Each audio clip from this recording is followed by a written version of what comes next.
right.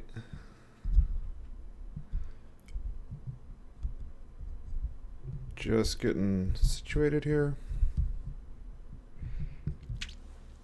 Okay. So hello everybody. My name is Nick Larson, and today I am going to get started with cleaning up my Stack Overflow history. So for those of you who are not aware, we have a like giant friendliness sort of initiative going on here at Stack Overflow. Um, So today I've just decided we're going to go through and clean up my entire history, and that's what I'm going to get done today. Uh, First off, I have written like 469 answers. I have about 65 questions, and I have jillions and jillions of comments. So we're going to start with all of that. I think the thing that stands out the most and the thing that we're working on initially is going to be the comments because that turns out to be where most of the problems are. And I'm going to go ahead and guess that I am not immune to this. And we're just going to go ahead and take a look and see if we can get that cleared up. Give me just a couple of moments here.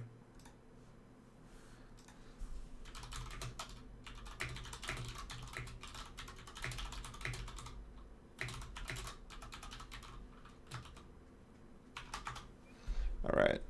Let's go take a look at my comments, which I sort of expected to just be a button in here. Questions, answers. Huh. All actions. Comments. Okay. Let's go back. Looks like I had it backwards. Looks like I had it backwards, so I deleted the last comment. The target is what you use to evaluate your answer, so you're updating the control network. That seems okay. Here's a playlist I highly recommend. Lecture 3 uses this thing that you might want. That seems okay. You have that backwards. You control from the stable network, and so this is the one that I actually ended up deleting. Let's go ahead and take a look at that. Oh.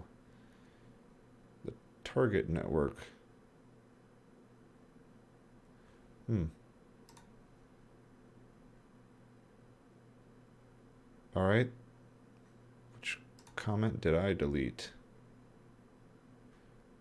I deleted the wrong one. I deleted their comment. Okay, so that was a mistake. So that's the thing that needs to get deleted.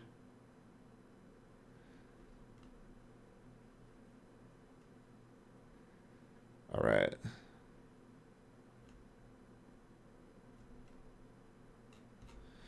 Okay.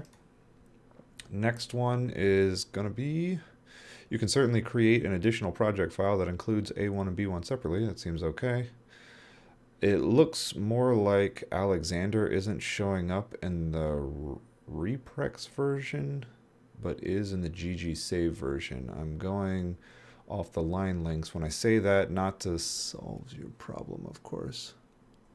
Let's take a look at that. All right.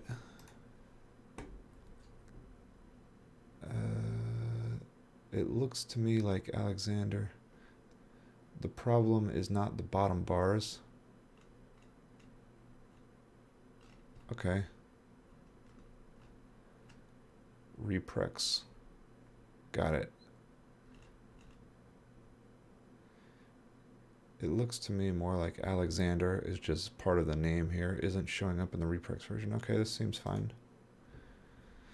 How to add a string. That's perfectly fine with me. Hi Nick, I upvoted your question and I hope you don't mind. I also updated it with some extra. Your question. My answer? Updated my answer. I also updated it with some extra information that could be useful for the OP. If you do mind, please let me know.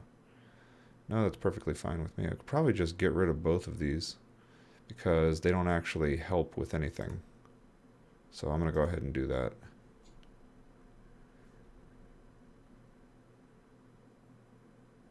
All right. How to manage two-dimensional data. To be clear, your question is about how to import data. What have you tried? So this one's going to look a little aggressive probably. I have a data set about machinery with more than 70 2D tables. That's a lot of 2D tables. Example of 2D tables. Okay. Columns and rows are a range of measures, pressure, blah, blah, blah, and cells contain the amount of occurrences during an unknown range of time. For example, in the second table, cell D10 compares these. I have this kind of data set for 100 machineries. I don't know how to manage it in order to analyze them for classification, anomaly detection, purpose, and R. There's not a question there really at all. To be clear, your question is about how to import this data of R. What have you tried? No, I would just like a suggestion to understand which is the best way to use this data. In this moment, I have transformed an n by m tables with one row and n by m columns. In this way, I can have a data set with one row for each machinery. But this way, I lose the information about the ranges of the measures.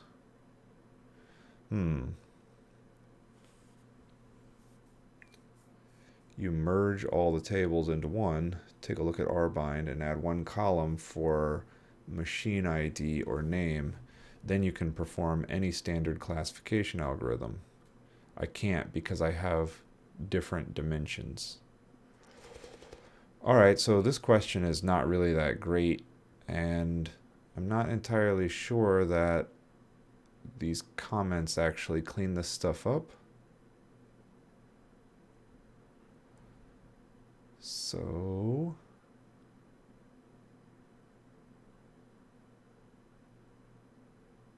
I don't think this one really matters. Should have updated the question. We'll just go ahead and leave this one. All right. Next, sorting by frequency. Please provide an example of the schema and the results you would like to get from it.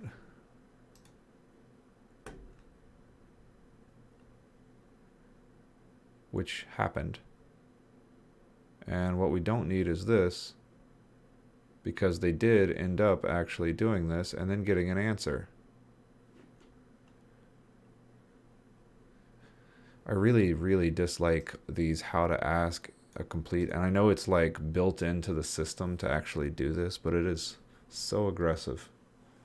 Just so aggressive. All right, so we're going to go ahead and clear this up because they actually did what I asked for, which was to give an example of the output and the input, an example of the schema,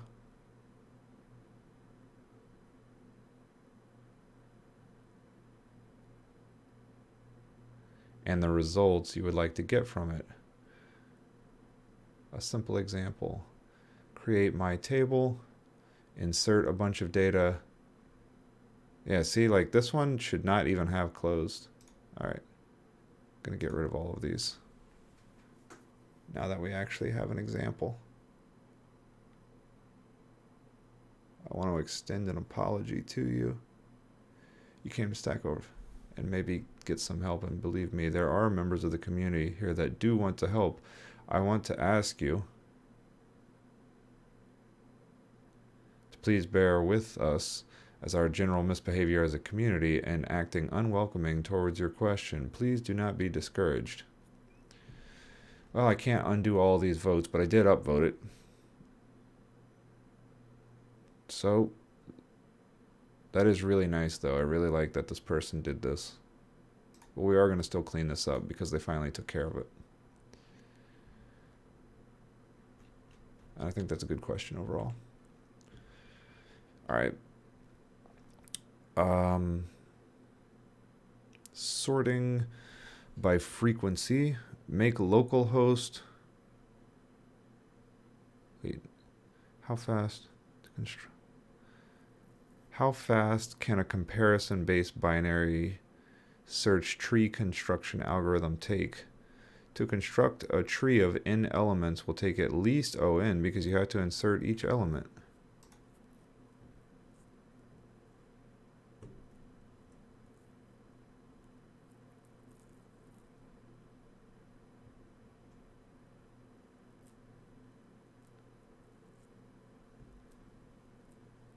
Do you know anything about the elements that need to be inserted into this binary tree, or is it randomized?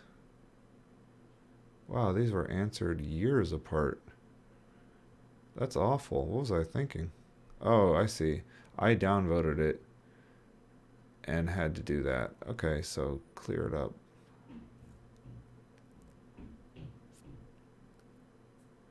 All right, so downvote, comment. Feel good about that. We know that an in-order traversal of a binary tree will list elements of the tree in sorted order in O(n) time. How fast can a comparison-based binary search tree algorithm take? Binary tree search construction algorithm. But how fast can a comparison-based binary tree search construction algorithm take? Well, in login, but yeah, if it's sorted, it can be done in big O of n time. Correct. The time it takes on the order of elements that are the input. Okay. So we're just going to leave it like that. Sorting. Make. Please provide an example. All right, when you say it doesn't work, what exactly is it doing? Can you give an error message or some more info?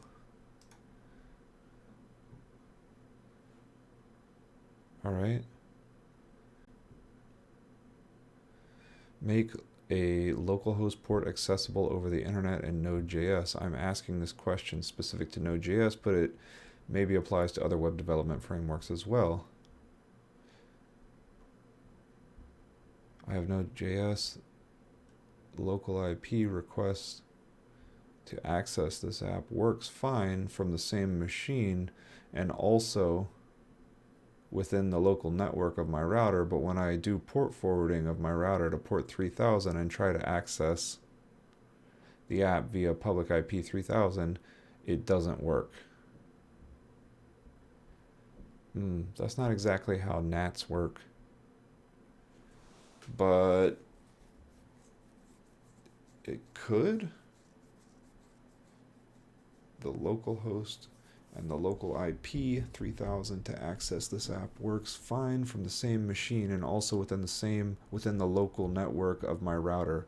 But when I do a port forwarding on my router to port 3000 and try to access this app, when I do a port forwarding of my router to port 3000 and try to access this app, it doesn't work.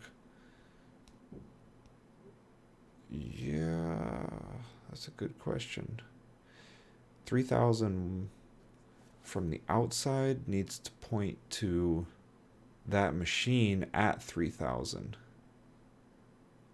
So maybe it's just in the configuration. How do I have mine set up? What is it? Routerlogin.com? No, router.asus.com? Yeah, there we go. Look at that. Admin password. That's how you get into mine. Okay. Port forwarding. What do you want to do? LAN? Configure. Route. Nope.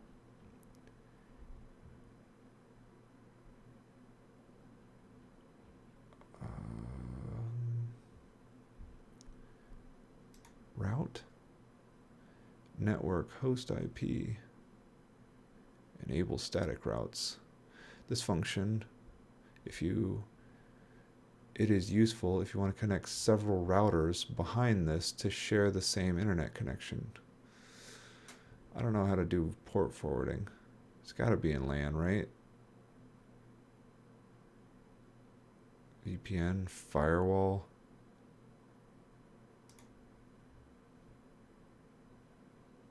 I honestly don't know how to do this. Wireless. Not going to be in wireless. WAN. Internet connection. Port trigger. Aha. Port trigger allows you to temporarily open data ports when LAN devices require unrestricted access to the internet. There are two methods. Oh, port forwarding. Here we go. Okay, so port forwarding. Enable port forwarding if you want to go to 3000. So this could be anything. Let's just see. Let's do HTTP 80. Port range 80. Send it to some and then the local port. Okay.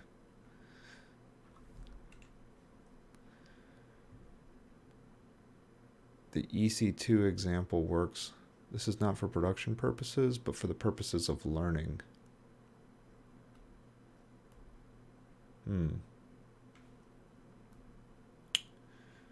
Okay.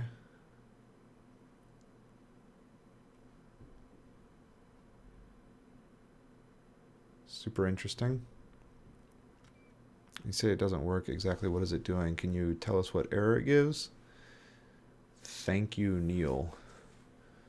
But I am able to access this app from another PC connected to my Wi-Fi by mentioning local IP port. So I guess my Linux Mint firewall is not causing an issue. Am I right? Also, Nick, the server request times out in Chrome.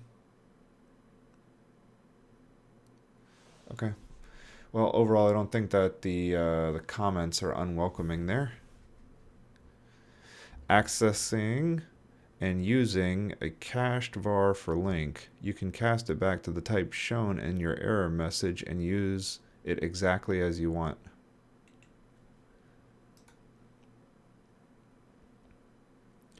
When you retrieve it from cache, you need to cast to the same data type that went into the cache.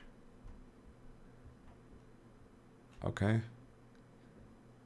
Thanks, Nick. You would have preferred this var output equals HTTP context cache name, but then I cannot use link to run on it. Would have preferred this var output 2.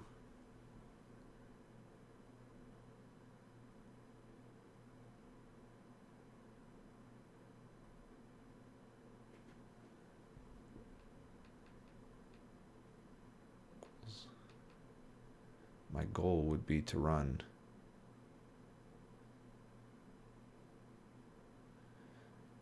My requested option dot contains my.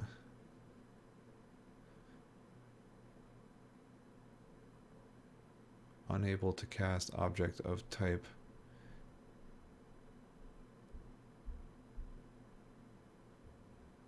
If output equals null, cache name, output. Well, that's a query. So I'm guessing that this person didn't actually get their problem solved.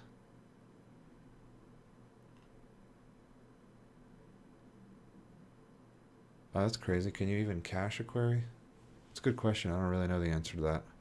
You cast it back to the type shown in your error message and use it exactly as you want. I guess you can cache a query. Okay.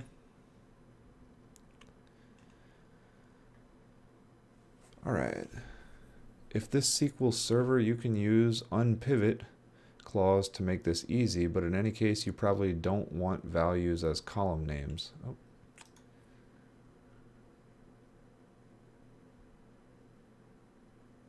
Walnuts, values.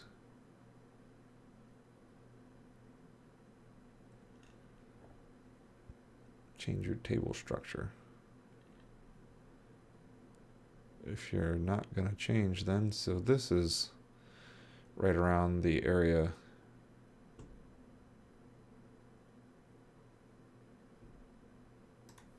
Let's go ahead and change these. Structure. If it's not possible to change, then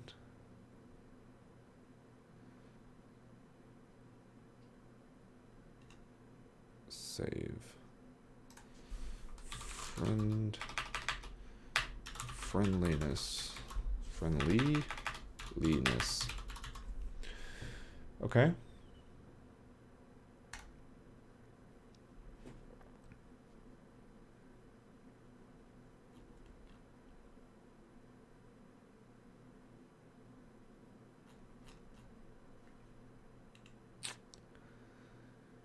Okay, how to rename duplicate values in SQL Server. What is the existing state of the data, and what is the desired state on the way out? Shown in tables like you have above. Alright, how to use policy iteration to solve a general environment agent in Java. Your question is about how to read in the text file?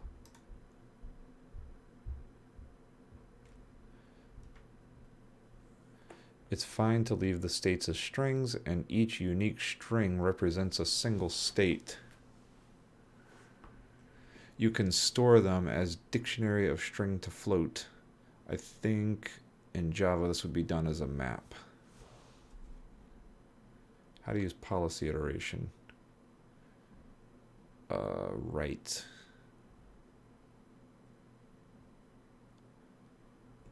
Okay. Thanks, Nick, but I need to read them from a text file and then store them in my Java file. How can I do that?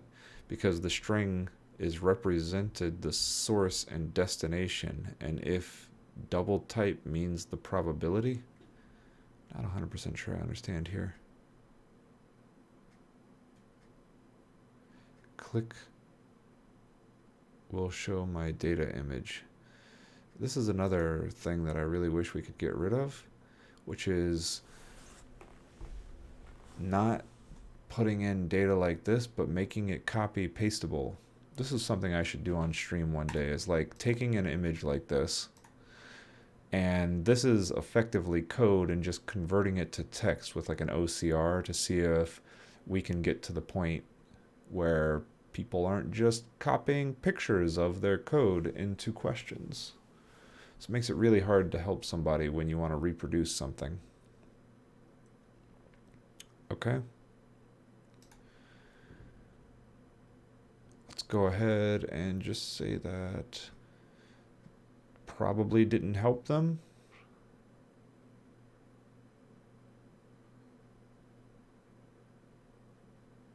I'm going to go ahead and get rid of that one. I'm not sure that was particularly useful. Is it possible to remove this conditional statement? Indeed, my hunch was wrong. It was actually generating a C move in V, and the real reason it was saying this was taking so long is because when the optimizer jumbles up all the instructions, the rest of the loop fails under this line. Oh yeah. I think the real culprit is the memory lookup inside the loop. Probably. Memory lookups are awful. Move is not always a single bit. It represents a full path in the space, and all locations on that path have to be free for the move to be legal in this game. Okay. File size. Difference between megabytes and bytes. It's an important distinction because, one, it's the answer to the question. Okay, here we go.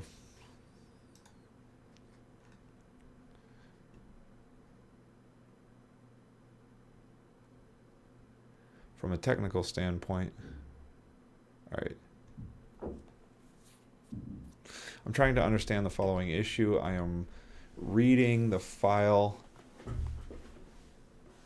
info for a file as follows. File info equals new file info. The code then returns 165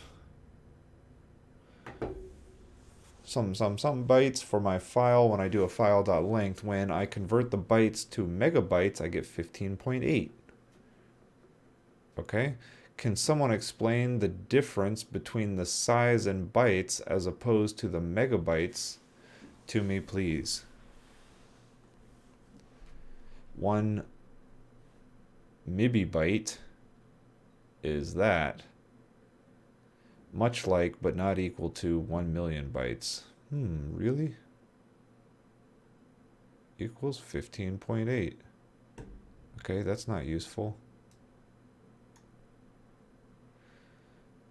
This question has nothing to do with C#. It's about the basics of programming. Apart from this, you should be able to find millions of answers just Googling for a second. That's not nice. Broombry, it's not about the basics of programming. It's about the difference between SI prefixes and base 2 prefixes. Possible duplicate of this. Bytes. Not a duplicate. Certainly not a duplicate. If you were expecting that reaction, why did you ask here something easily found with a simple Google search? Okay. That's exactly the okay, as a programming question, it's disingenuous because the method of conversion isn't included. If it were, you wouldn't be wondering about the outcome. The question about, oh man, this is just awful. If you think is exactly 1 million bytes, that's wrong. This is actually wrong. I think you're thinking it is exactly 1 million bytes, but a megabyte, no, see, that's it. A mebibyte. Right, so I need to downvote this, upvote this, because it's incorrect. June 27th, 17 at 14:15. Yeah, there we go. From a technical standpoint, a megabyte is base 10 and a mebibyte is base 2. So a megabyte is exactly 1 million bytes and a mebibyte is that.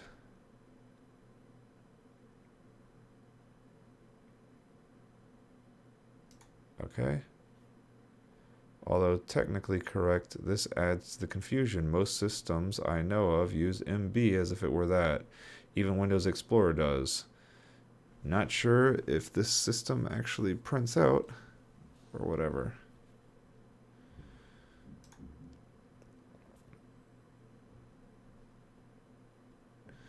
It's an important distinction here because one, I get listing off reasons. I must have been in a mood that day. Okay. It's an important distinction. If you want to buy a hard drive or new iPhone, you're buying base 10, not base 2. Alright, let's see if we can make that a little better.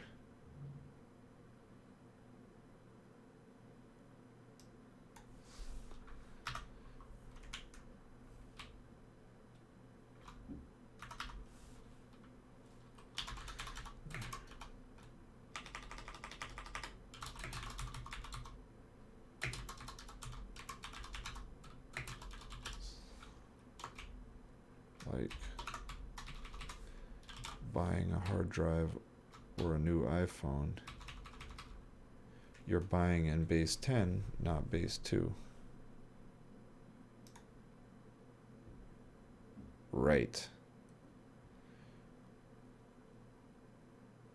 It's an important distinction because it's the answer to the...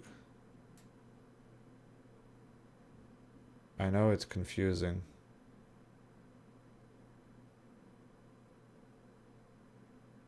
I know it's confusing.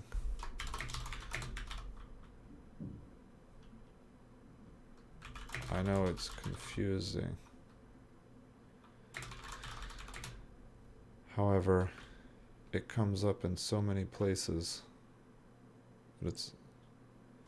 However, it comes up in so many common scenarios.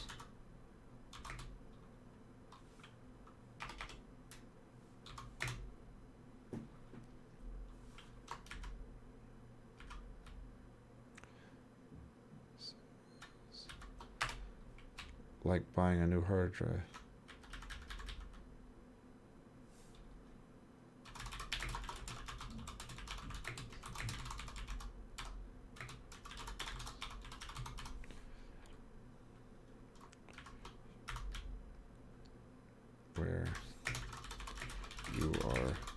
buying in base 10.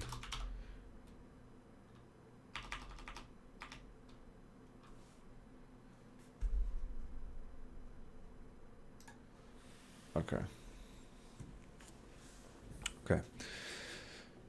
Some file managers for Linux do indeed use this, but more out of geekiness than anything else. Aside from that, however, context is everything. A network transfer of 1 kilobyte is really 1,000 bytes per second, not 1024. Okay, so this is another one. Digital quantification.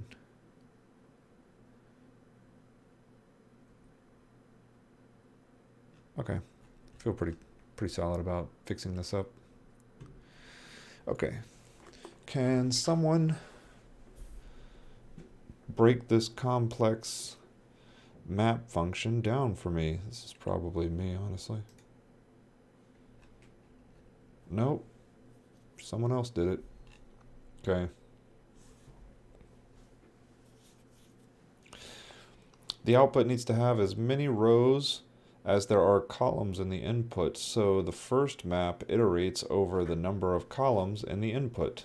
The second map iterates over the rows of the input to extract each column and then return it as a row for the output. Why is the initial map work off only grid 0? Because the output needs to have a row for each column. By iterating the first row, you are iterating over the number of columns. So the second map ignores the value in the array that's underscore. Okay, I feel good. C++ format number with commas.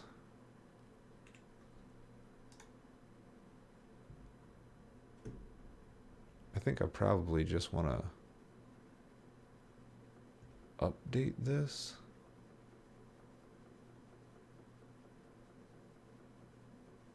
Standard.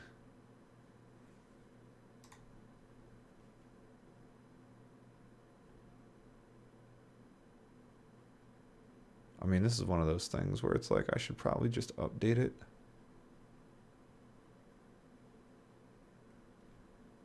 Nah.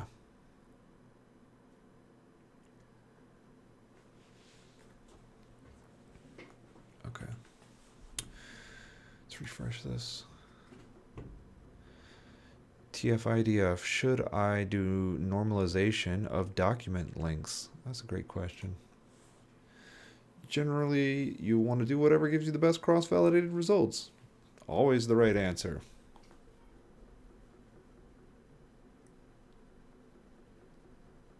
Always the right answer. Okay, great.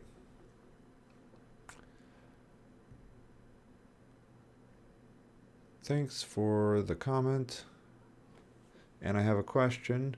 I found ngram just using TF. Does ngram need to normalize document? I think TF-IDF and ngram have similar algorithm. It's the exact same algorithm. The only difference is the set of terms going in is usually augmented using ngrams. That's the exact right answer. So let's stick with that.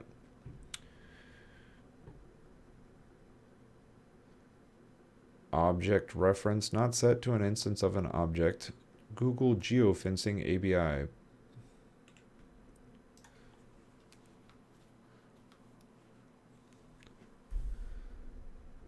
This is one of those things where once it's added, you can clean this up.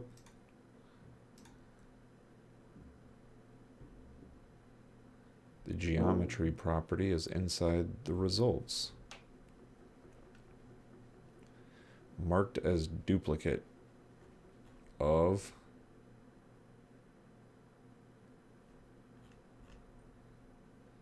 so I just changed it to the geometry property is yeah, this is another one of those places. I just have such a hard time with this. It's like, yes, no reference exceptions happen in different languages, but this person is trying to fix this one, and there's not like a general rule that works across all of them other than looking at how the property got to be null before you tried to use it. It's like sometimes it's just obvious that like you're doing something. You know, take a look at the exception. It's closing as duplicates. I'm not a super huge fan of that, no.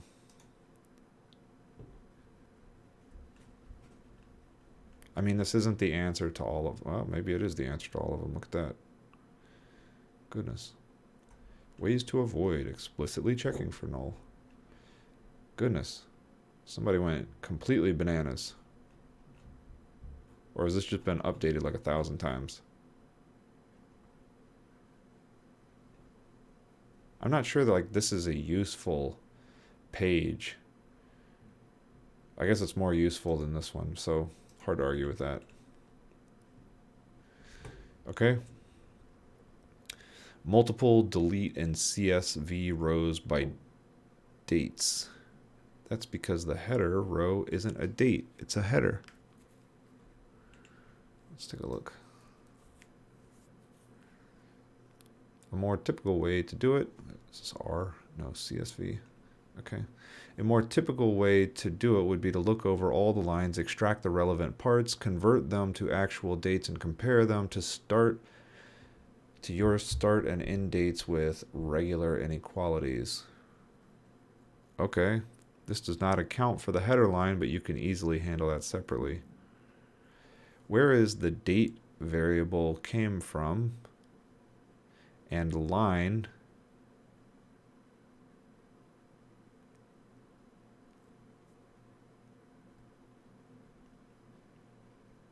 taking the line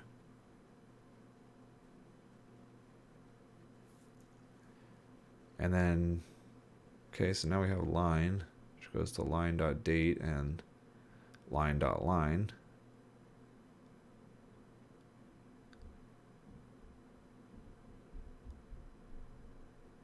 Probably just do this all in one step. Oops, I forgot a new in front of the anonymous object. Sorry.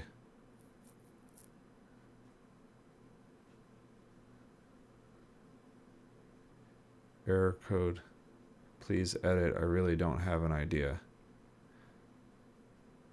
Says string was not recognized as a valid date format. That's because the header row isn't a header. Okay. So these aren't useful.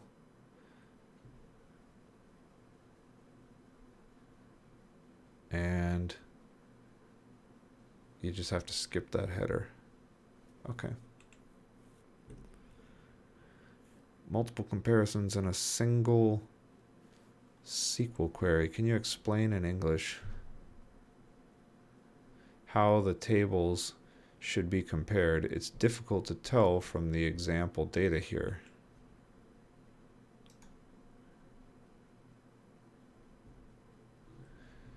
Okay.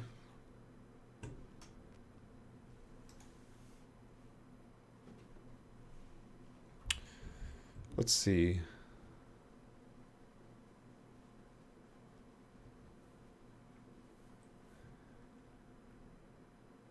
Can you explain in English how the tables should be compared? It's difficult to tell from the example data here.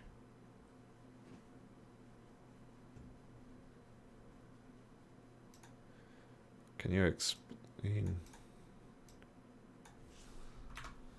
how the tables should be compared? That was awful. Yeah, see that? It's like just taken out of context. That doesn't mean anything. That's really offensive. Okay. All right. Still making progress. Would love to get through all of them, but I'm not going to get through 43 pages of comments today. That's probably not going to happen. But let's just try. Multiple comparisons in a single SQL query. Can't apply image filters on a 16-bit. If you run into this problem when trying to do logical operators, image chops, then you should use im.convert. I think actually remember answering this question. Logical operators from image chops.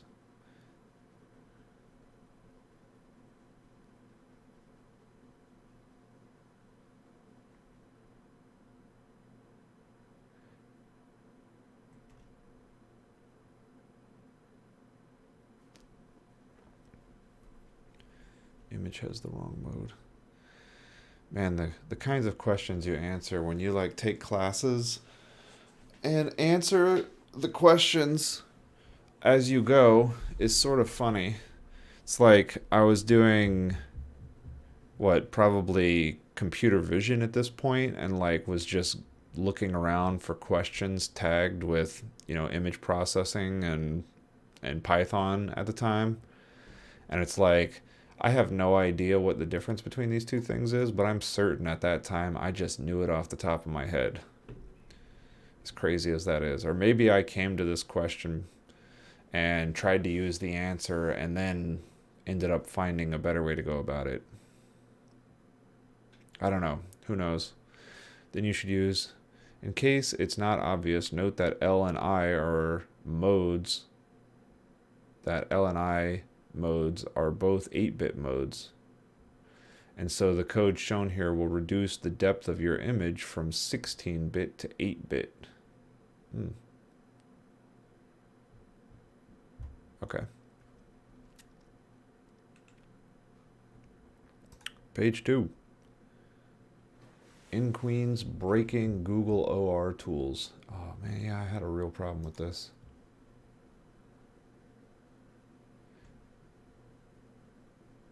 I'm just going to delete this.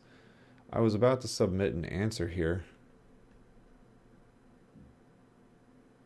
Like, when do these people answer my questions? Like, months later. Of course I didn't notice.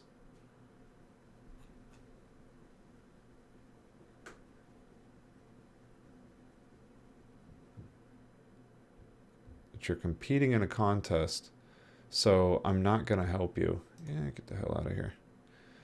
Indeed I am, but I'm not asking for what to do. Just how to do what I've decided I want to try, so it feels fine to me. Good luck with the competition. Also, not helpful. That thing about just calling people out for asking a question is awful.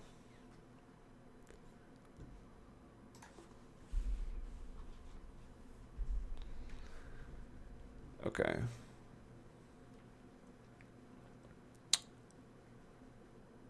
I tried to use a custom decision builder to prune the search tree using the symmetries as new constraints, but I couldn't make it work. Instead, I had to use a search monitor that captures the event of every solution and check if that solution is a symmetry of the previous one.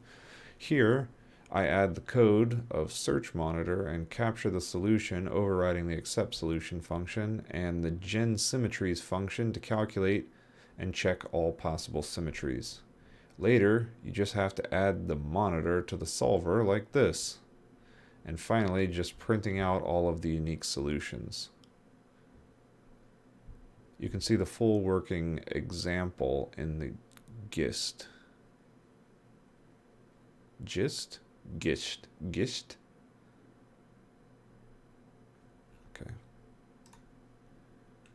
I like that. Apply holiday labels to plot by week of year.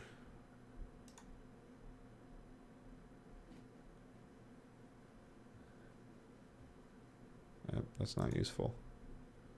That's useful. The actual plot is not in a line. Okay.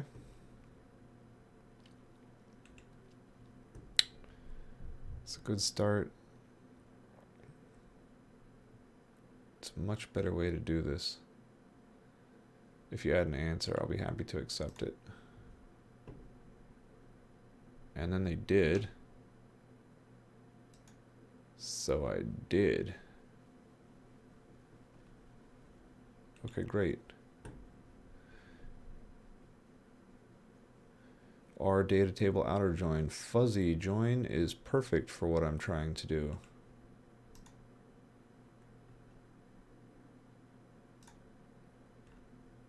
Great, that's not useful. Let's get rid of that.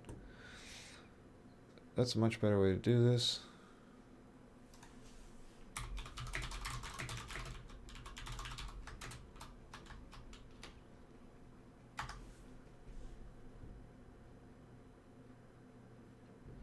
Okay. Render partial view to string to return with JSON. The problem stated is that the asker doesn't know how to render a view to string, but from their question they clearly understand the process of returning a string as JSON. The actual, this is me being a jerk to someone at Nick Larson.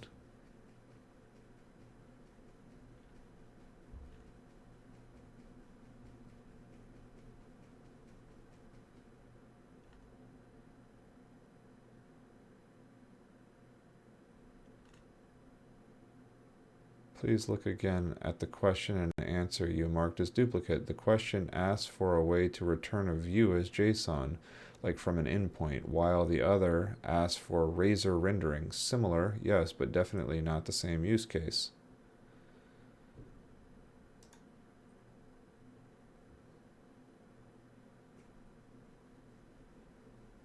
Is it? Not entirely sure I'm going to believe that until we look at the other one. Razor.parse.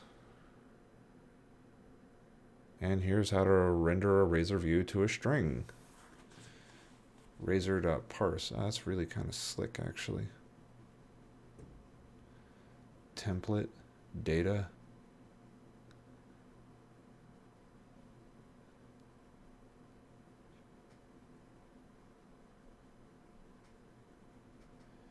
The issue is that example requires a controller context, which I don't have from attempting to call this method. Okay. Is that similar here?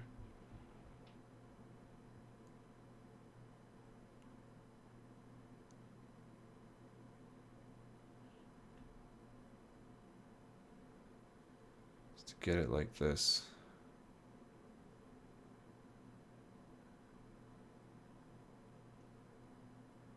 Render partial.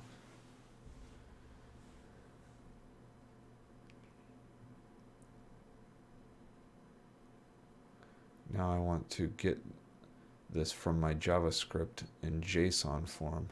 Now I want to get this from my JavaScript in JSON form. Okay. I went through this about 6 months ago. Goal was to use a partial to populate a jQuery pop-up dialog. The problem is the view engine wants to render them in its own awkward order. Try this. Let me know if this needs clarification. Render partial view to string. Controller. Yeah, I really don't see the difference between that and that. View engines.engine.find partial view controller context. Find partial view. In fact, let's look at the date. 13/12.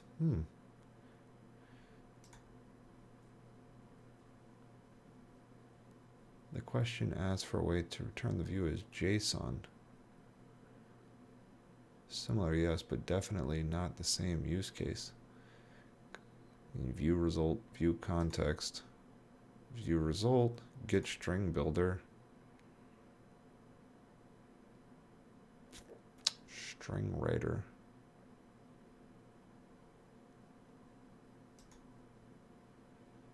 String writer. I mean, that's the same code with comments. I feel pretty confident about keeping that closed. I do feel like, though, that maybe we don't need the jerkiness of it. So maybe let's just get rid of a bunch of these.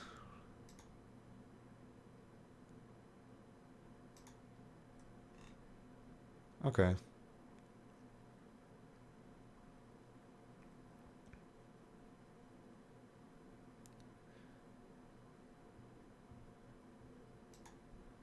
That's not useful. How do I pass controller this controller? It's not easy to unit test, but if you unit test your controllers, this is a one-off step. Unit test. How are you using this method?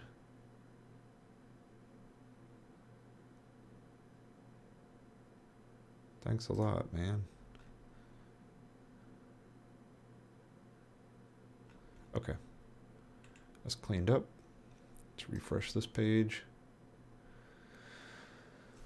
All right. Still going through. I have made it. No, I am in 2016 still. Let's just go to the end of my comment. Wow, 2009. I used to do all kinds of stuff. Would you have to rebuild the classes like this in MVC Controller 1? Would you have to rebuild the classes in the controller in MVC 1? I would like for this class to be constructed by the framework if possible and just provide my controller with a packaged up class to work with. It does that for you. Okay, great. Regex distance.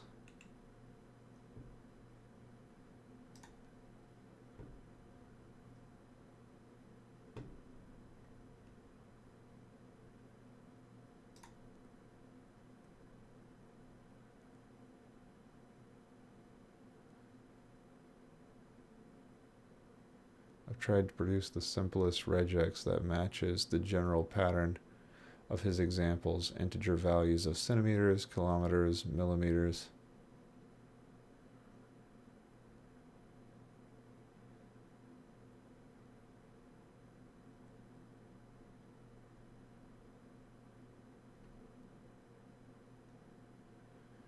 D anything? Maybe?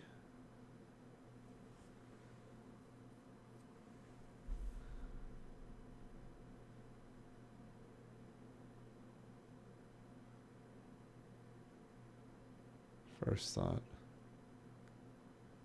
SI prefixes. That's solid. I should undo that.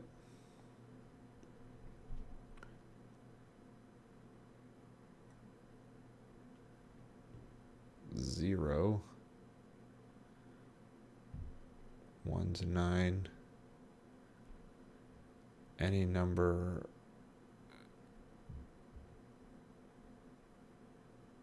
Oh, I see.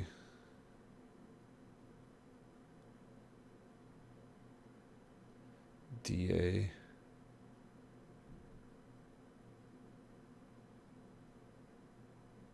Okay.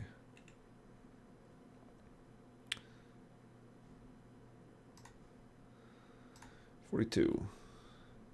What's the best place for getting a random date time between two dates? Was trying to attach this comment to the last post. Remember that random.next in .net is non-inclusive to the upper bound.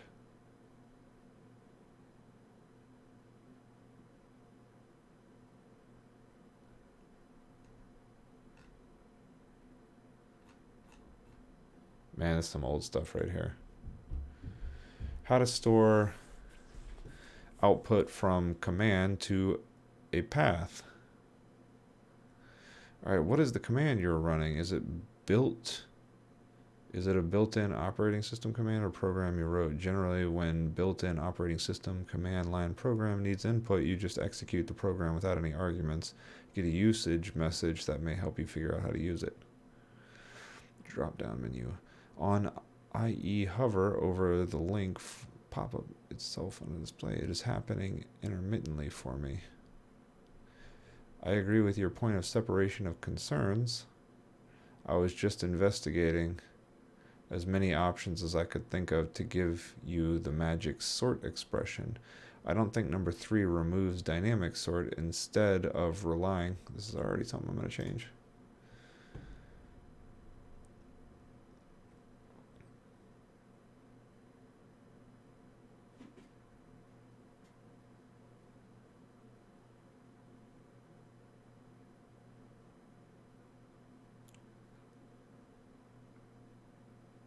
Just the sort algorithm is contained within the data source itself. In fact, it is rather succinct implementation with link. However, if you decide to use method 2, you can still use the default sort implementation, and that may be more attractive. The values don't matter, but like I said in my question, it's a matter of separation of concerns. The enum resides in the business layer, and the business layer doesn't care how it is sorted, only the presentation layer cares. As for your suggestion of using 3, it removes all aspects of a dynamic sort, and I am left with basically a manual sort. If this column sort,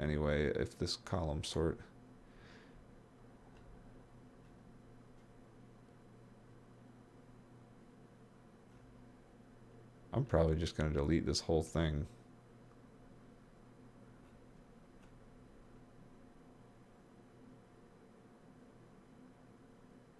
And definitely don't want that. I actually did go with number 2, but it was, yeah, this whole thing is just garbage. Yeah, we don't need that. Okay. How do I stick a footer? This is from my highest upvoted answer. That's correct.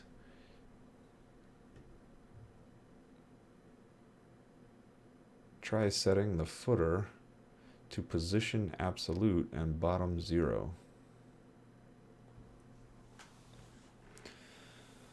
You definitely don't want position absolute. What?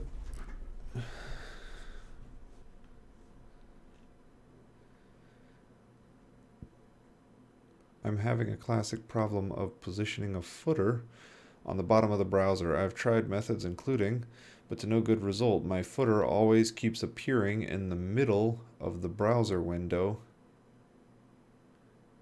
with Firefox and IE.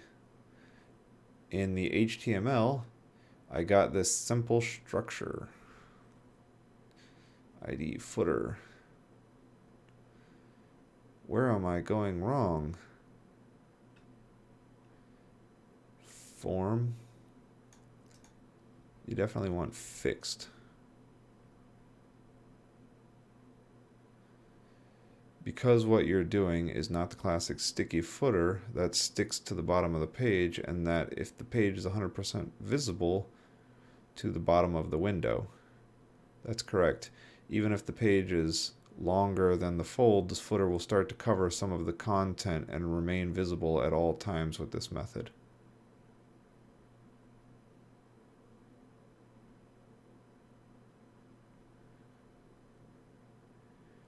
Here's a sort of expanded version of the same solution. It overlaps above the fold content.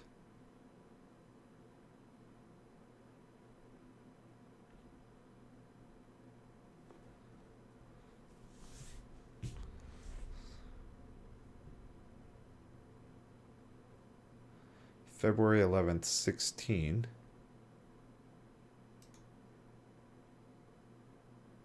I really hate how they do that. February 11th of 16. It took this question from September 09.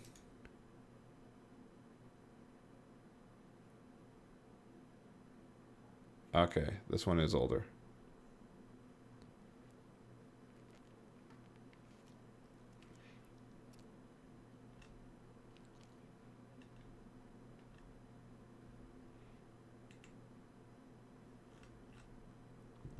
Okay.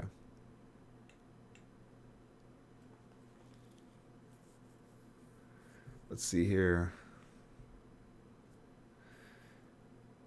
ASP.NET MVC partial views, input name prefixes. I came across this the other day. Dinger. You might want to see if you can figure out how to extend it for editors. Though still in MVC2, I spent a few minutes on it, but I kept running into problems because I am not up to par with expressions yet.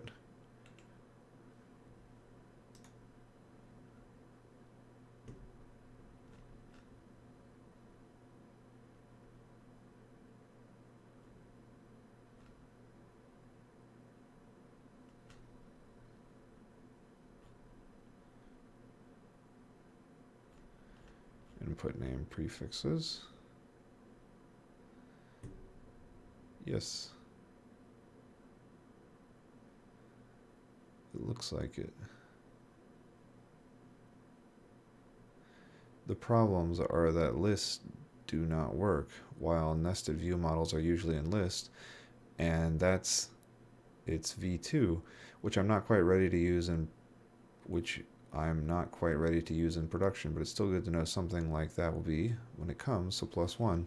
I also came across this. You might want to see if you can figure out how to extend it for editors, though still in VC2.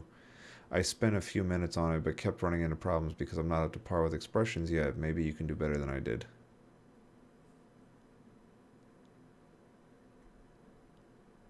Yeah, okay. I'm confused. I can already tell you we're in bad territory. I'm confused. If you already have hashed out values for the images, you should be able to sort 10 values by hand in less than 15 seconds. That's just not helpful at all.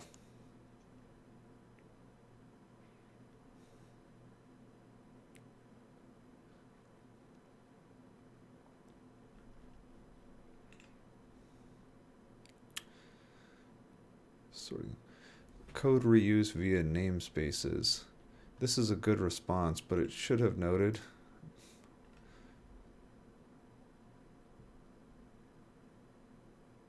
I'd recommend he buys a book on C#. That's awful.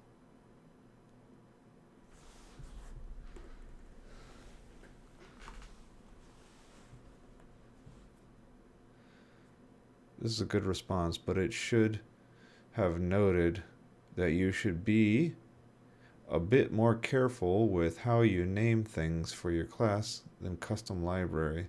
Some more descriptive names would greatly improve maintainability. This is also not useful.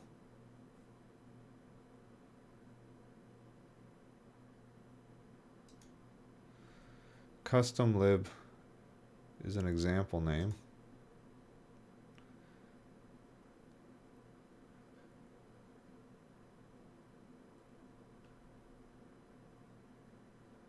But thanks for the tip. It was site.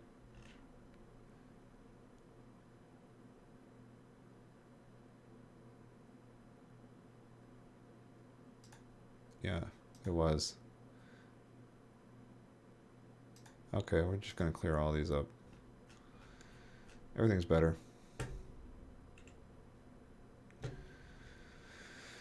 Okay, code reused via namespaces. Alright, background color doesn't always show up. Do you have a link? This is the exact same thing the OP posted. Ellipses. I should just search for ellipses and just remove all ellipses. That's going to be like one really big pain point.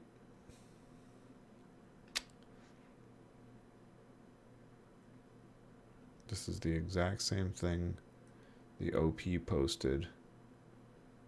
Used a shorthand for the background property. Thanks. I think that did it.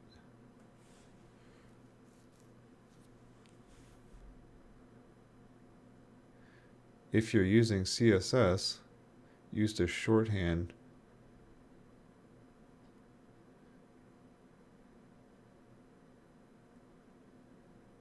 no.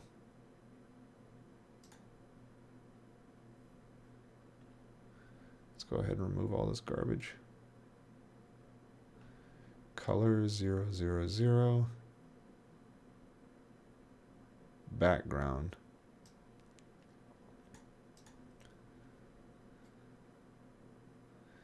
Zero. You don't need to specify left if it's repeating.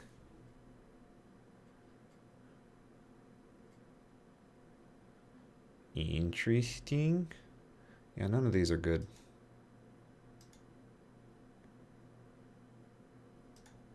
Okay. Code reuse. Background color doesn't always show up. Redirecting to specified controller and action. All right. If you want to make this more testable, in action filters, the story is a little different. For a good example, see here. This is a good place to start for redirecting in an action filter, but I really want to specify the controller action combo to my filter. I also don't want to concatenate strings in case of custom routing, but I ended up finding something that could help see my answer.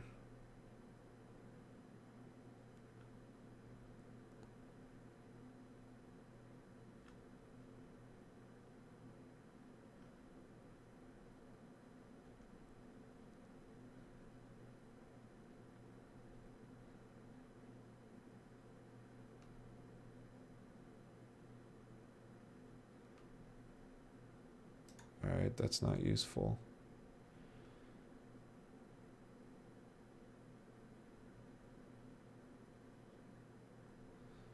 I think that is useful. Okay. How to count occurrences of a column value efficiently in SQL. Since the subquery is static, you only need to execute it once and you can store the result in a temp table, as most of the responsives have done. Did I answer this question?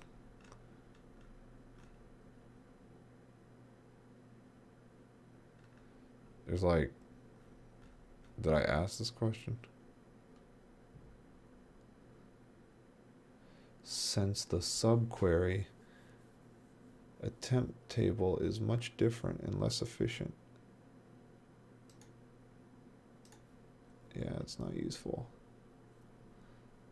Like, why did I get on this and start like getting crazy about telling people how to do things? I was so bad at SQL when I first started at Stack Overflow. It was like unbelievable.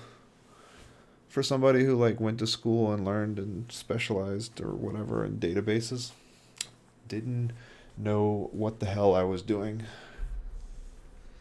Okay, let's go back.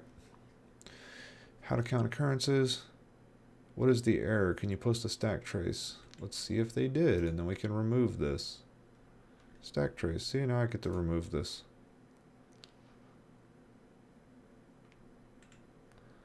What is the error? Can you post a stack trace? Try to putting an anchor on it. That is the best IE method to begin with. This is almost certainly going to be garbage.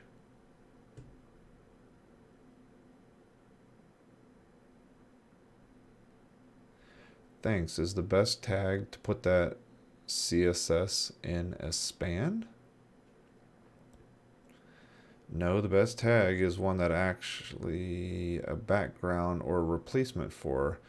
Empty functional spans are not much better than hard-coded images used for style. If you want to use it as a background for a specific area of your page, you should set it for the background for that area, not an empty span. Try putting it on an anchor.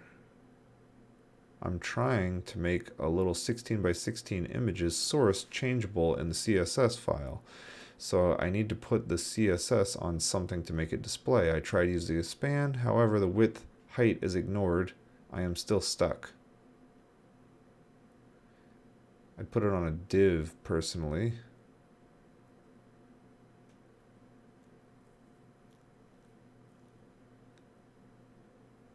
That is the best IE method. Now, 2009 was a hell of a time.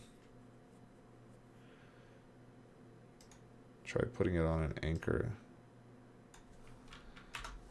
Save edits. I'm just going to delete it actually. If you can use a span, you can already use block or inline block, set the dimensions. That's what actually helped them. Okay. Can you post stack trace? Could check the types of the getters and setters. C#, which coding technique is faster? Check my answer. It was going to this comment, but then I thought it was important enough to merit an answer. The OP already said he doesn't care about the cleanliness of it, which is a mistake in my opinion.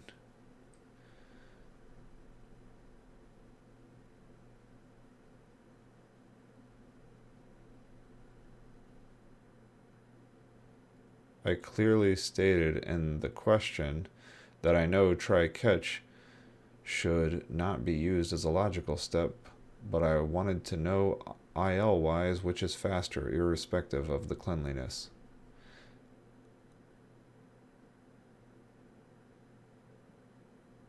Yeah. Okay.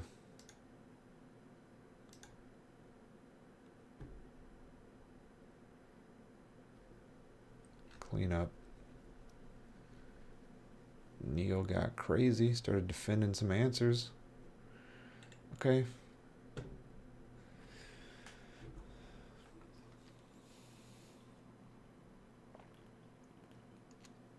Why don't you just try out? Can implement it done. Try putting it in an anchor. It's the best way.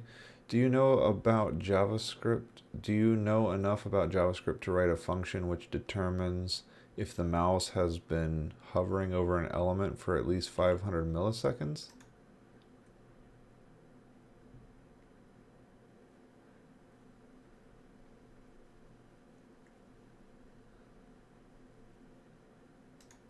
These aren't valuable.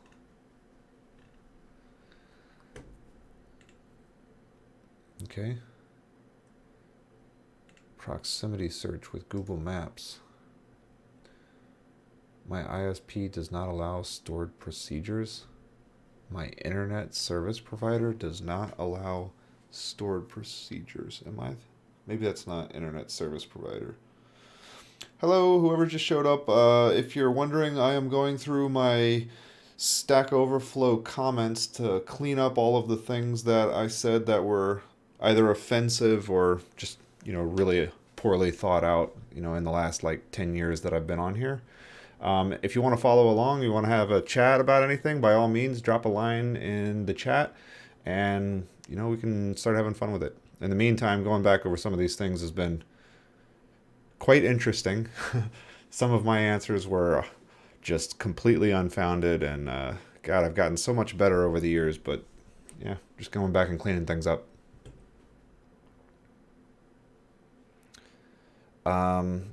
You can implement it in code then. All right, you can't radius search directly with Google Maps API.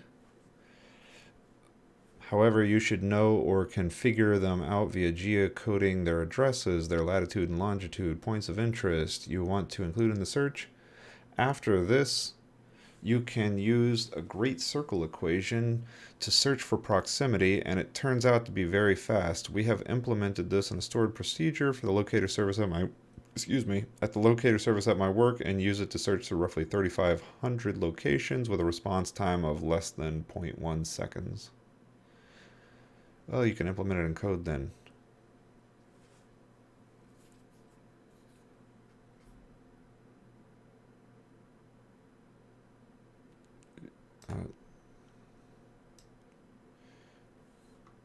You can try implementing it in code then.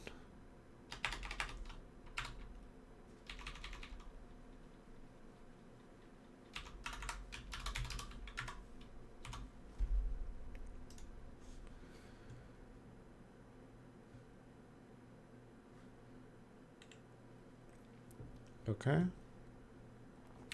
Our JavaScript arrays sparse.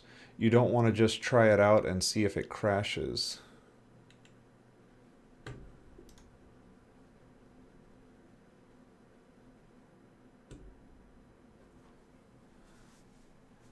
Berry.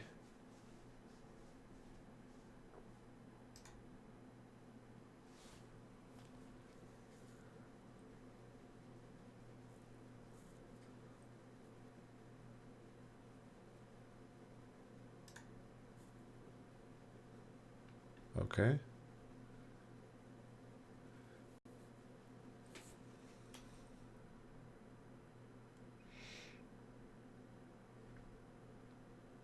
I'll tell you that's not useful. Program to find prime numbers. That should still be at the top. But somehow it's not. Yeah. All right.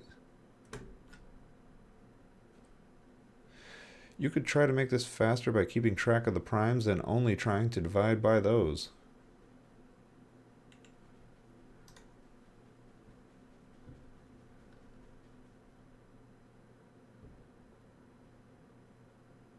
Definitely just fixes the original problem. There are plenty of ways to generate, better ways to generate primes. In fact, I maintain a table in a database makes Project Euler problems a lot easier when you need to solve them.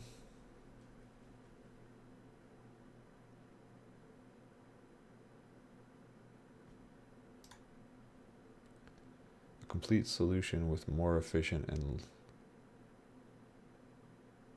Okay, so a lot of these are going to get garbaged out. Proper fix almost for the problem. There wasn't any output because of something.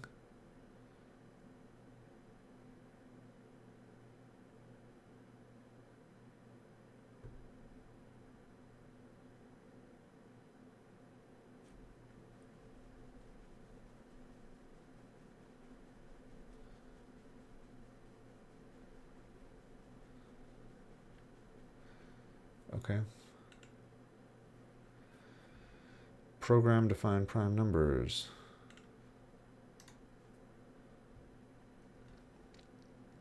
You can do math.square root I safely because if an integer was the square root, it obviously wouldn't be prime. This would only affect the runtime for a small number of cases, however.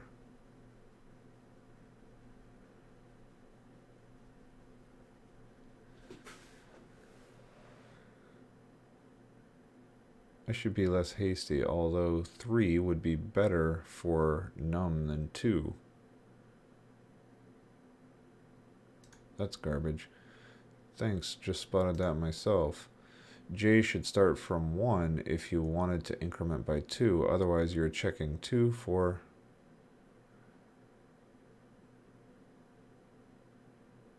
Alright. That's taken care of. That's taken care of. No, you can't, because you'd admit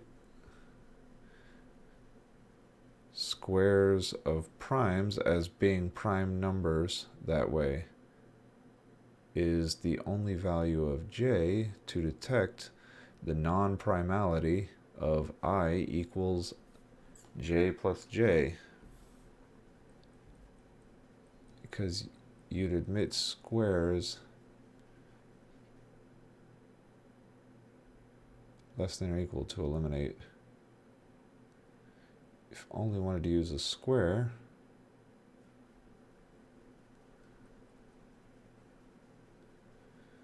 square sum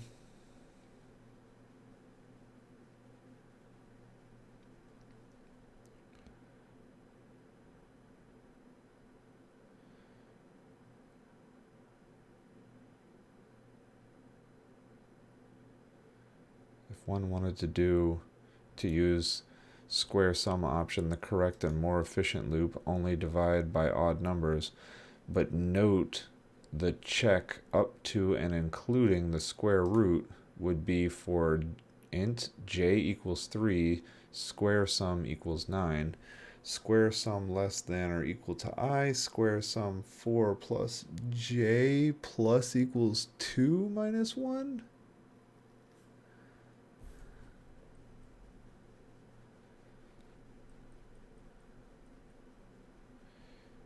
And you can obviously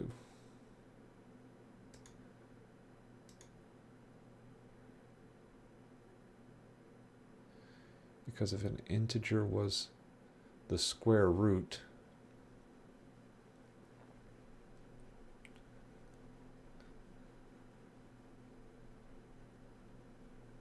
okay,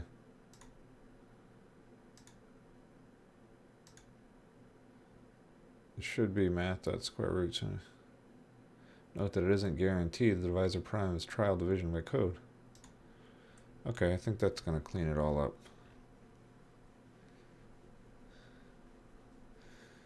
Okay.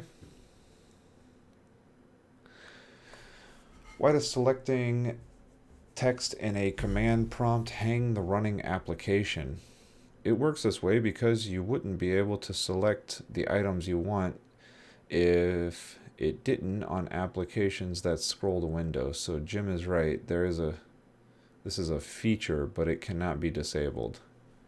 The best options you have available are to right click and press operate. This already sounds crazy and awful. Okay. Why does selecting text in a command prompt hang the running application? We have an application that outputs logging info to standard out. However, if it is run in a command prompt window, it works this way because you wouldn't be able to select the items you want if it didn't on applications that can scroll the window. This is a feature of the... I've never found a way to... You can hit escape to cancel the selection and allow the process to resume. I don't think that's useful.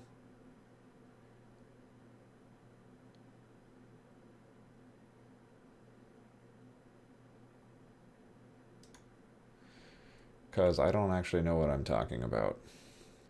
Read from array in C#, you don't need a /n because you are using WriteLine instead of write. And it is not better. Cancel. Why the /n?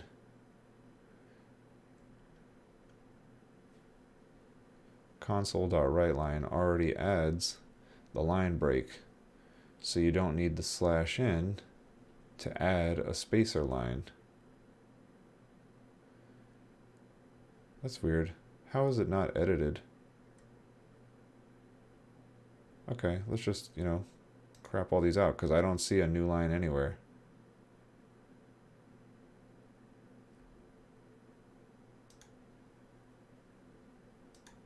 Three people. I'm assuming that Matthew put that in there as a blank line between each category. There we go. Just clear it out. Okay. Image loading. To avoid halting, you could just wrap it in a try-catch block and handle the web exception case. Image loading. It is failing, throws an exception, but the image is still there in the URL. But unfortunately, most of the time it is not loading properly and sometimes throwing a 404 error. What do the contents of the stream look like? Are they decorated in HTML or something? Thanks. The data I need to stream is a PNG image file. I was thinking that you could output the stream to the debug window and see if there were tags around your image bytes, but I just tested it and everything works fine for me. To avoid halting, you could just wrap it in a try-catch block and handle the web exception case.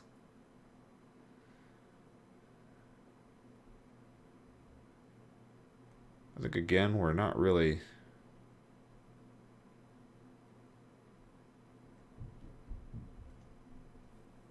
coming up with anything like additive there. Okay.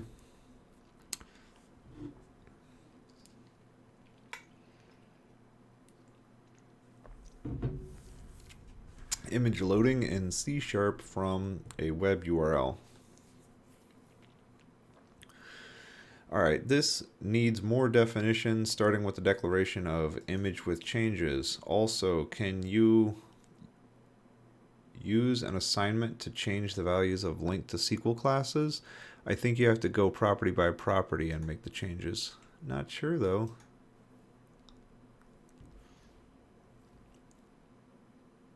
This needs more definition, starting with the declaration of image with changes. Also, can you use an assignment to change the values of the linked to SQL class of a linked to SQL class?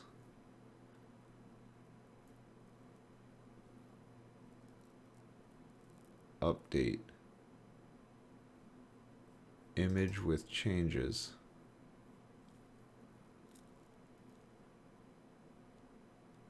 I really don't understand what this is doing.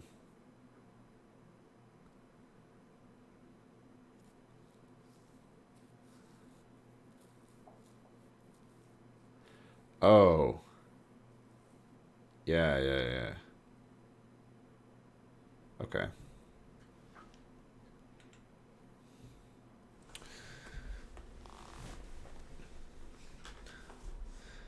Alright, link. This needs more definition. Does the outline define fundamental data structures? If not, all answers to this will be subjective. If linked lists and array are fundamental data structures, what type of data structure are tree, hash table, heap, etc.?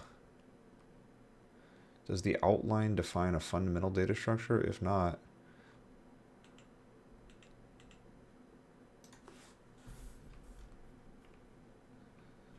yeah, not useful. Okay, I don't see any problems at all. I copied and pasted your code and it returns 2008 just fine for me. It might have something to do with your display settings. Have you tried writing it to console to see what it displays as?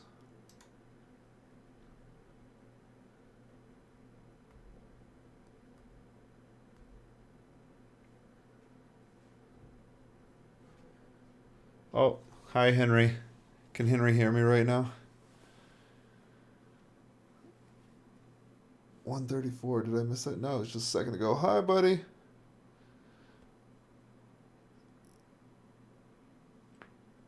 Daddy's just going through and doing some work, cleaning things up.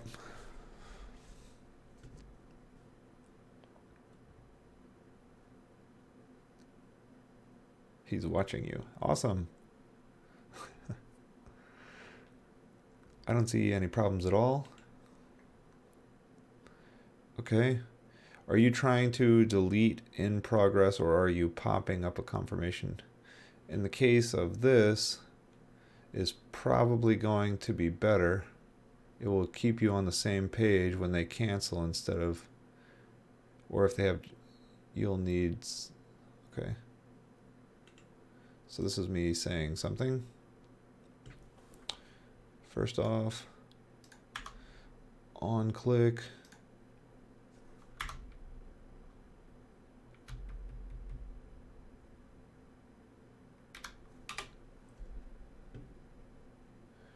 Confirm is probably going to be better. You will keep them on the same page when they cancel instead of returning to a previous page. As for if they have JavaScript disabled, save it. Okay. We don't really need the subjective parts. All right, for more examples of data annotations, validation providers, see Scott Goo's blog.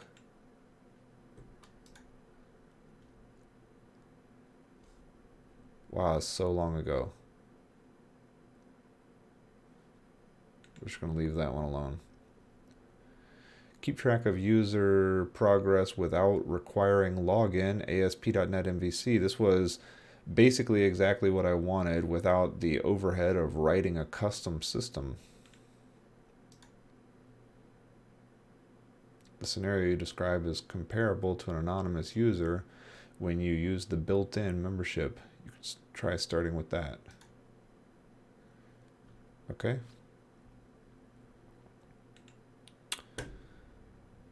This is a classic C# anti-pattern. Yay. +1 actually got a working solution in contrast to me. This is a classic C# anti-pattern. Should be return, not notify equals false. I am quite curious. Edit. No. Reload. Mod. History? How do I get to the history? Revisions.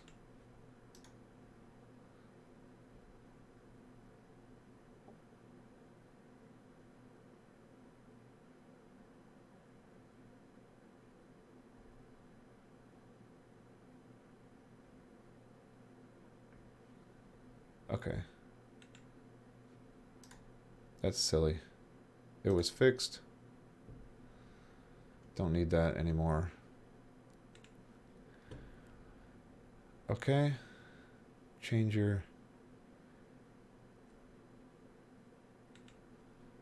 default empty false to one of the options specified here.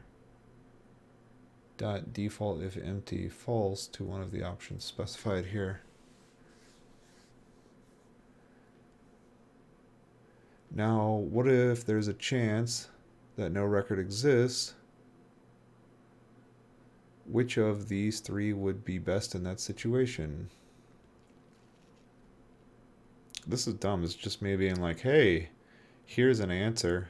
Why don't you choose this answer? So that's silly. Okay. Monte Carlo tree search. Did I really know about Monte Carlo tree search back then? Monte Carlo tree search requires serious amounts of computing power to look deep. Tic-tac-toe has a simple algorithm to force a draw no matter what size the board is. For the Asian game of Go, how about we say for the game of Go, which is difficult for computers for the same reasons that are troubling you for 30 by 30 tic-tac-toe. Note that, well, you can't win 30 by 30 tic-tac-toe. In fact, anything above 3 by 3.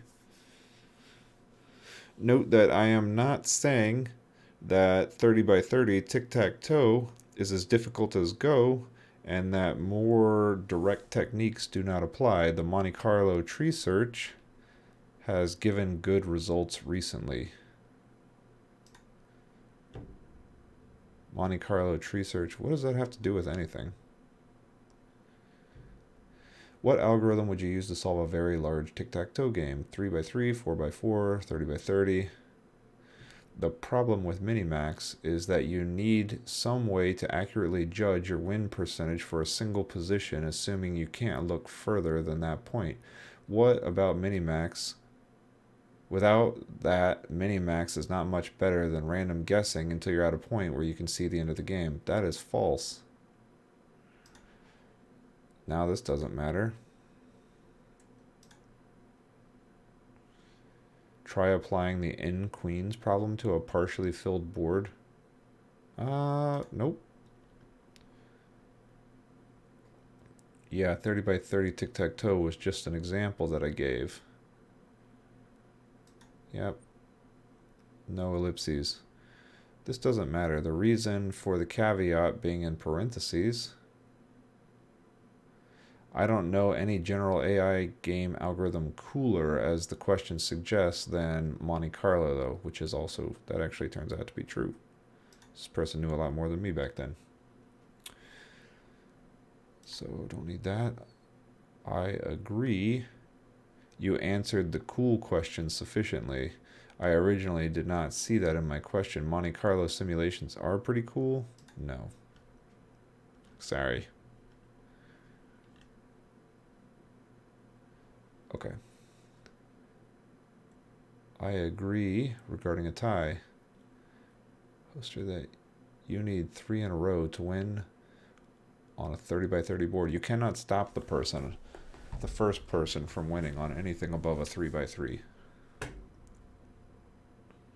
Okay? In that case, I wouldn't need a sophisticated strategy to end up with a tie. It's quite easy to pick blocking moves for either opponent, so the whole exercise is kind of fruitless. That's false. Yeah, it could be like 15 in a row, for example. I'm looking for general algorithms that work on these sorts of cases. Okay. I should just look for all comments in these databases that have upvotes. And that would be how I find the really bad ones, because people tend to only upvote the ones when they're being sarcastic. As awful as that is. Okay. No idea where I am now. That's great. Just go to some random page in the middle. Alright, you look up in the documentation any error which the code would throw, then you should only swallow the ones which you can safely recover from. At the very least, log the generated exception instead of swallowing it. The only time I can think of. You can look up the documentation.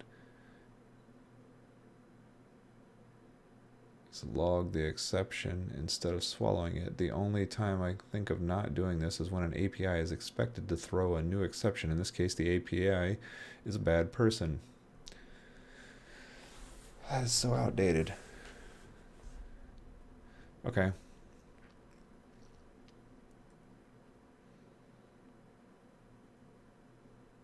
I'm just going to go ahead and leave that one.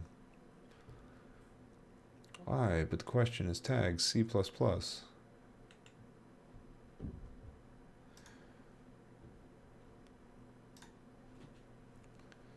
I wouldn't use it as a property name without blinking.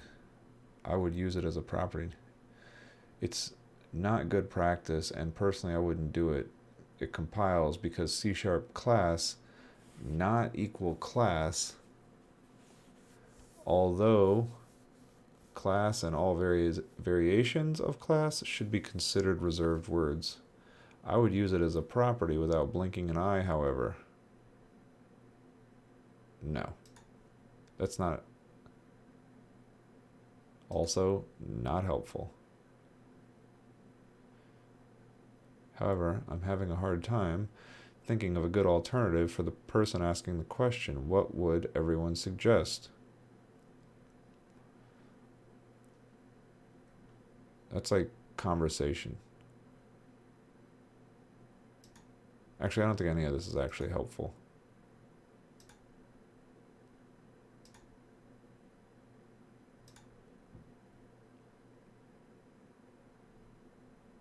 Okay. Why isn't multi-select list selecting items in MVC? So it appears you are trying to select all items in a list, is that right? Have you looked at the HTML that is produced?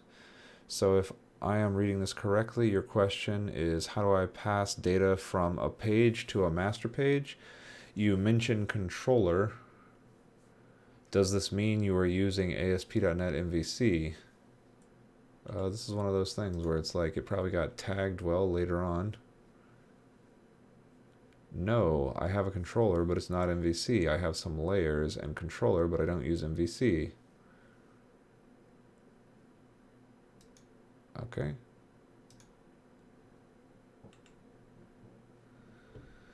But the question is tagged. This is very much the point. Does pure composition break OOP concepts? No. Did I ask that? No. This works well. And for a short explanation, see my answer. No.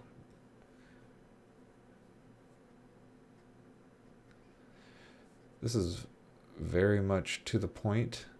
Please note it's typically bad design to allow external forces to modify object state without validation.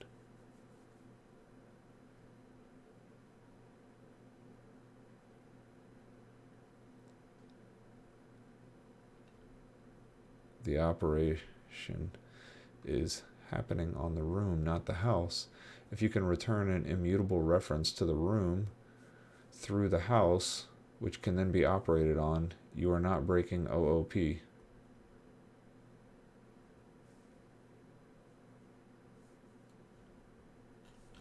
Okay, this is one of those questions that really shouldn't be on here. It's more like a conceptual, not programming question. Like, it doesn't matter if it breaks OOP. It doesn't matter if you're... So part of it is showing up correctly and part of it is not. Normally, to fix my XML indentations, I honestly load it up in VS and click the Format All button. That being said, if the XML is going to be read by a computer, save the bytes, removing the white space.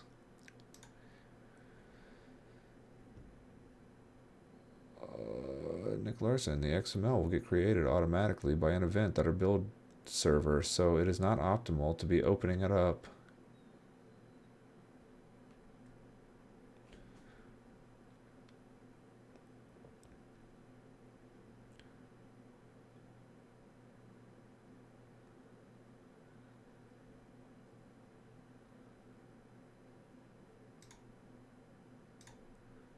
Okay. Just cleaning up the negative. Refresh. Man, how many pages did I do? Let's go to 1. Let's go all the way to like page 2. Create a matrix with values equal to function of row and call indexes. Much prefer the first.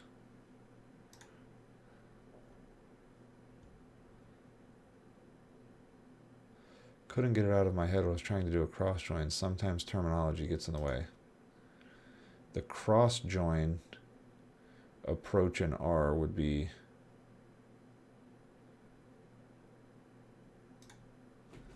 I guess that one's okay.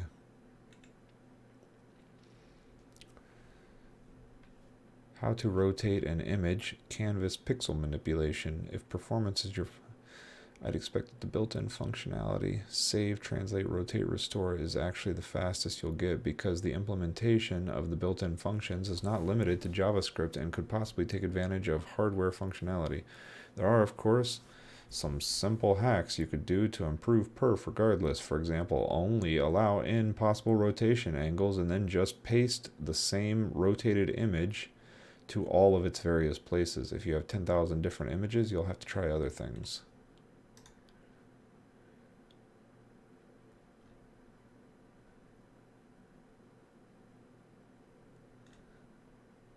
Why would I write that?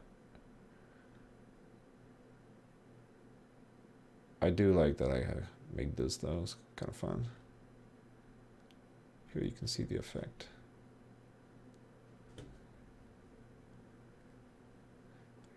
Canvas pixel manipulation. Have you ever accomplished what you wanted? I'm quickly checking older projects, but I'm not sure I've dealt with it.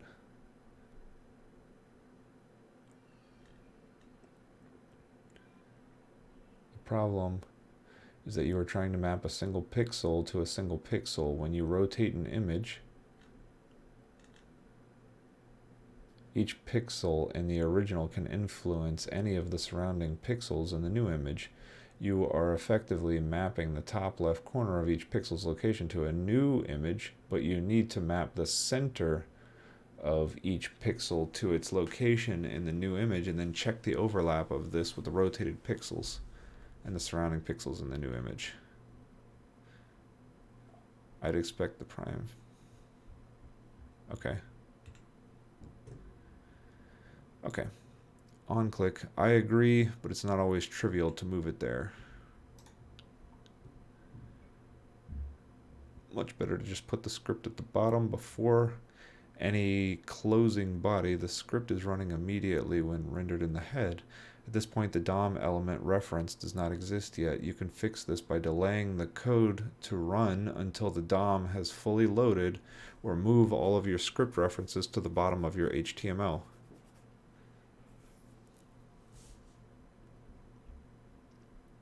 Doesn't delay rendering. Script in the head is an anti-pattern. But again, we need not yet another question and answer on this.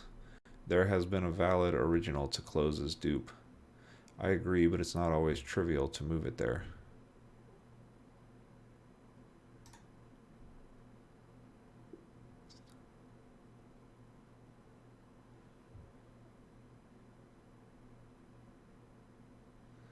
Okay, great. Let's do a few more, and then we're going to go ahead and wrap it up for today. And come back next week, hopefully with a couple of different ideas about what to get into.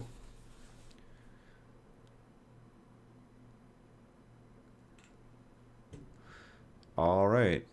Enable, disable button depending on checkboxes. Which browser is it not working on? Is it code that is this the exact code that you are using on your machine? It works in the fiddle and not on your machine. It's probably another piece of code which is faulty. Oh man, it's like none of these are helpful. Not working as you intend. Your code seems to be working for me. If it works in the fiddle and not on your machine, it's probably another piece of code which is faulty. Yeah, it works here, but on my computer it doesn't, and I don't know where the problem is. I use Chrome, but even JS Fiddle it doesn't work. It's weird. Please post the JS Fiddle link. All done with that. All done with that. It works. Undelete that. It works in the code snippet, but not the JS Fiddle, neither on my computer. Is it possible the problem is caused by a version of jQuery? A bit confusing.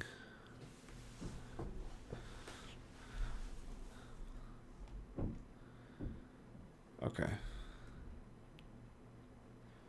No, bro, that's not the problem. That's awesome. Why would you do that? No, bro, that's not the problem. I also updated the fiddle running on JS Fiddle. The topic poster already said that the code is working, just not in his browser. Because the real file contains more than 10,000 lines and a lot of functions, and that's why I want to call a function that contains the method to run those instructions.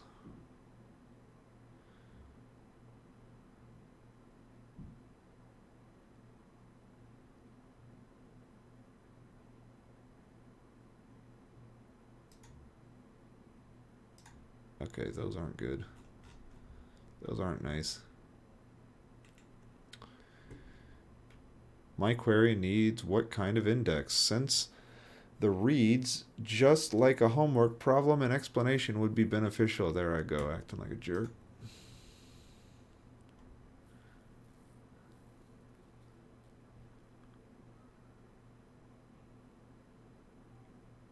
Okay, good. Gordon.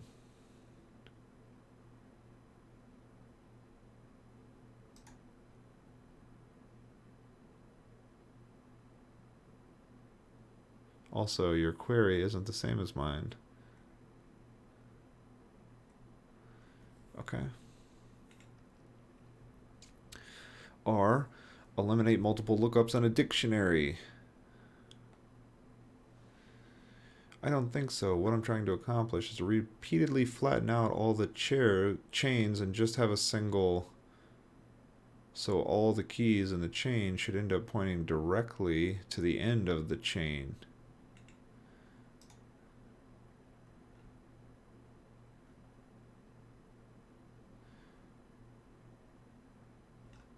Okay.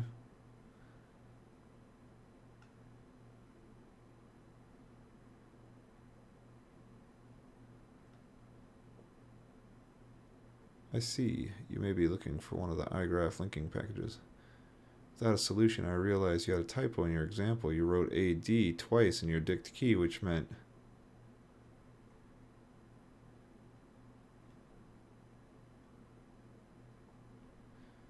Okay, so we don't need any of this.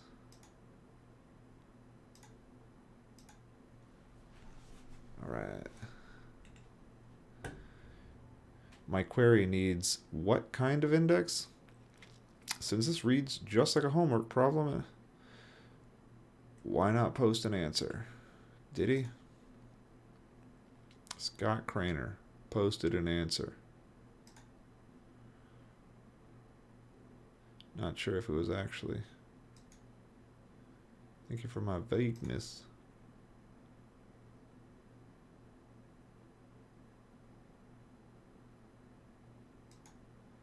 Thank you, sorry. Thank you. Here's an example. Here's an example. If you have 20 in A1 and nothing in B1,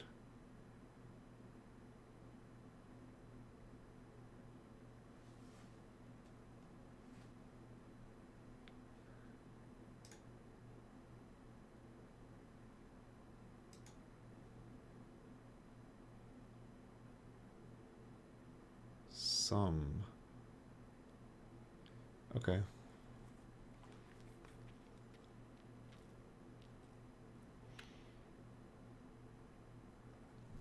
Okay.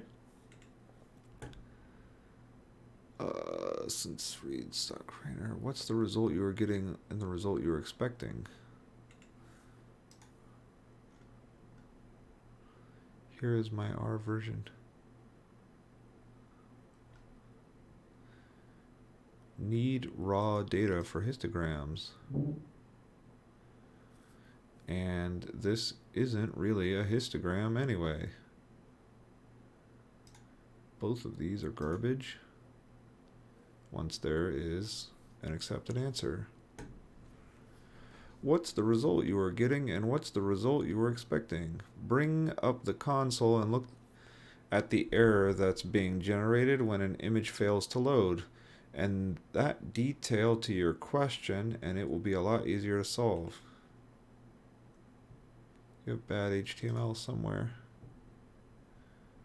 I tried all of your suggestions to no avail. It seems there should be a simple solution. I have checked many resources on the web for a solution. Anything else you think might work? Thank you. Bring up the console. Look if there's an error. Header is not recognized. Section is not recognized. Goodness. Oh, goodness. Please post the HTML.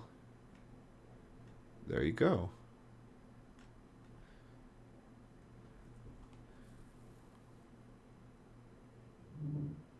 You are right. My path was incorrect.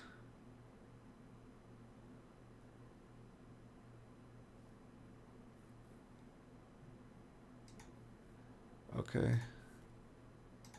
None of this is actually helpful.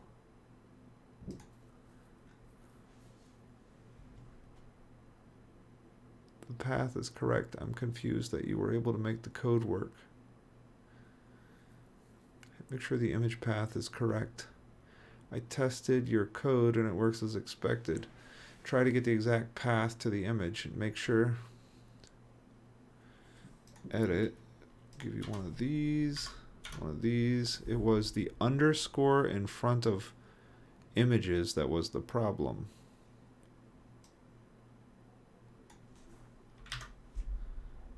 Save edits. Okay.